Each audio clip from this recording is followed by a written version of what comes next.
কবিতাটিৰ শিৰোনাম প্ৰেমৰ কবিতা, কবি শ্ৰী অনিল মহন্ত।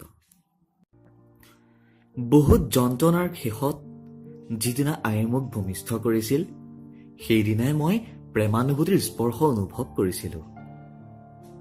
মোৰ দুখবোৰ আয়ে মচি দি প্ৰেমালিংগনেৰে মোৰ দুগালত মৰমৰ চুমা যাচি মোৰ কাণে কাণে কৈছিল, প্ৰেমৰ বিশালতা কিমান গভীৰ। মোৰ সুখৰ বাবেই মোৰ আয়ে সহ্য কৰিছিল সীমাহীন যন্ত্ৰণা। তথাপি আই আছিল অবিচল, অক্লান্ত। আইৰ বুকুৰ অমৃতধাৰাৰে পূৰ্ণ হৈছিল মোৰ শৈশৱ, মোৰ যৌৱন।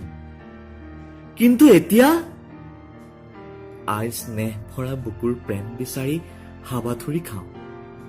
নীৰৱে নিমগ্নে কেতিয়াবা আকাশৰ তলত, কেতিয়াবা নদীৰ পাৰত, কেতিয়াবা প্ৰকৃতিৰ বিশাল পথাৰত। আইৰ দুচকুত মই দেখা প্ৰেম আছিল শাশ্বত, অনন্য, অভগন, অভেদ্য, অমৰ।